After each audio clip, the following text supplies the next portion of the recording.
No ar, podcast FURB FM. Desde 1890, é realizada uma pesquisa em território brasileiro que tem por objetivo levantar e organizar dados sobre quantos somos e como vivemos. Mais recentemente, essa pesquisa foi chamada de Censo Demográfico e é realizada pelo Instituto Brasileiro de Pesquisa e Geografia, o IBGE, a cada 10 anos e com recursos do governo federal. O último censo foi realizado em 2010, mas por conta da pandemia de Covid-19, o de 2020 foi transferido para 2021 e, pela primeira vez, ele não vai acontecer por falta de dinheiro. Não há previsão orçamentária para o censo, portanto, ele não se realizará em 2021. As consequências e gestão para um novo censo serão comunicadas ao longo desse ano, em particular a partir de decisões tomadas na Junta de Execução Orçamentária. A decisão foi anunciada pelo governo federal em 23 de abril, pelo secretário da Fazenda Valderi Rodrigues. Já no dia 28 de abril, o ministro Marco Aurélio Mello, do Supremo Tribunal Federal, determinou que o governo federal tome as providências para realizar o censo demográfico.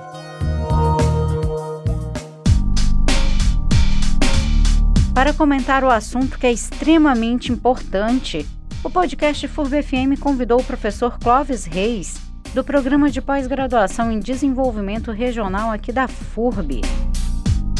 Seja bem-vindo, professor. Já vou começar lhe perguntando por que é tão importante fazer o censo e quais os principais dados que ele contém. Olá, Camila e ouvintes da FURB FM. A realização do censo é uma necessidade para o planejamento das ações governamentais e mesmo dos investimentos da iniciativa privada. O censo, além de contar a população, ele traz os dados a respeito da realidade dessa população. Como vivem os moradores do Brasil? Onde vivem? Quais são as infraestruturas públicas às quais eles têm acesso e quais são as infraestruturas públicas das quais eles necessitam. Portanto, o censo ele é um instrumento de planejamento público. E sem ele, todas as ações de planejamento público, também com repercussões nas ações e no planejamento da iniciativa privada, ficam severamente prejudicados. Mas quais são, na prática, as possíveis consequências da gente não fazer esse censo em 2021? Através do censo, nós conseguimos fazer o planejamento das ações do governo, tanto em nível estadual, nacional e municipal, das ações do governo em âmbitos como educação, saúde, moradia, emprego, segurança. Tudo isso fica comprometido se nós não sabemos quais são as necessidades das pessoas e quais são os destinatários dessas políticas públicas que os governos implementam. Portanto, você fica sem uma peça fundamental para diagnosticar as necessidades e tomar as ações, a partir do planejamento, necessárias para corrigir, para atender às necessidades da população em todos esses âmbitos que eu falei. Além disso, nós temos uma outra repercussão. A distribuição do orçamento, através do Fundo de Participação dos Municípios, leva em conta a população dos municípios. Portanto, se essa situação se alterou na prática e nós usamos um dado ultrapassado, essa distribuição ela ocorre de modo que já não corresponde mais à necessidade e à realidade dos municípios. Essa questão parece ainda mais crítica se a gente levar em conta que a migração se intensificou muito no país nos últimos anos por conta de algumas facilidades das mudanças tecnológicas E se a gente levar em conta também o momento de pós-pandemia, em que há indícios aí de que muitas pessoas estão em situação de insegurança alimentar. Você acredita que essas ações pós-pandemia poderão ficar fragilizadas sem o censo? Se você não tem as informações atualizadas sobre a situação da população, você não sabe a quem destinar os recursos, qual é o volume de recursos necessários e para onde destinar. É como se você estivesse pilotando um avião à noite, no escuro, sem referências visuais e sem nenhum instrumento a bordo. O avião vai seguindo, mas você não sabe se ele está indo no rumo certo ou se ele está num rumo que não é o adequado. É isso que significa você governar, você gerenciar, você fazer gestão sem ter dados adequados para o planejamento das suas ações. É como se você navegasse, como se você voasse às escuras sem qualquer instrumento que auxiliasse a tua navegação. E para além do planejamento, nós também podemos usar, na sua opinião, a palavra controle? Porque o censo, de alguma forma, funciona como um espelho, um reflexo também das ações que foram tomadas nos últimos anos, né? O senso comum das pessoas talvez identifique no censo apenas esta contagem da população. Mas essa é apenas uma face da moeda.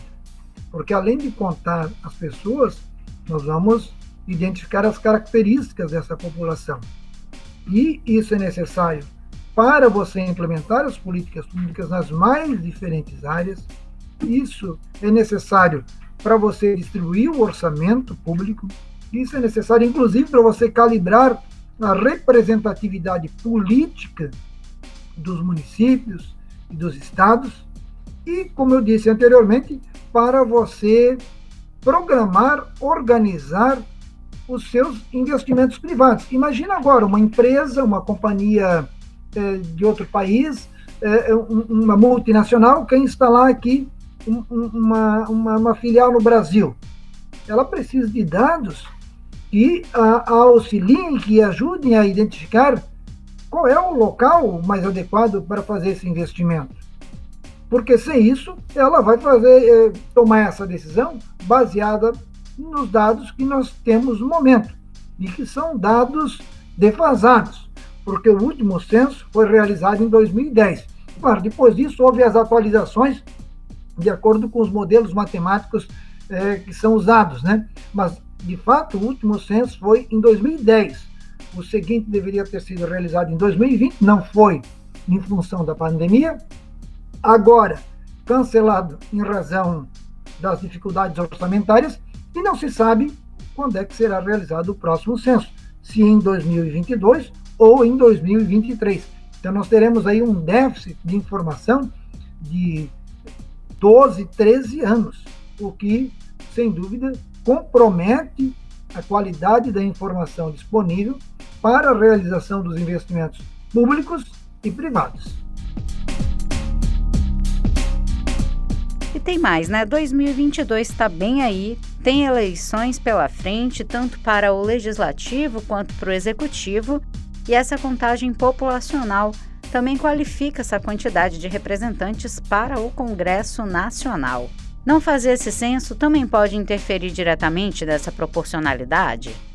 Sem dúvida, nós vamos, a exemplo das questões anteriores, estaremos tomando decisões baseadas em dados já que talvez não correspondam à realidade, não apenas na questão do número absoluto, isso com certeza, mas do ponto de vista da proporção. E se essa proporção ela se alterou nesse período, e é possível que isso de algum modo tenha ocorrido, nós teremos então uma representatividade com alguma distorção, porque não leva em conta efetivamente os dados da realidade atual. E nós seguimos aqui de olho no que está acontecendo no país e se nós teremos ou não teremos o censo 2021. Até agora não há data prevista para a realização da pesquisa. Por aqui encerramos a entrevista e esse episódio do podcast FURB FM. Muito obrigado ao professor Clóvis. Produção e locução Camila Bulhosa. Edição de áudio Guilherme Vailate. Você pode acompanhar esse podcast no youtube.com/FURBTV e sempre às 17 horas de segunda a sexta-feira na FURB FM 107,1.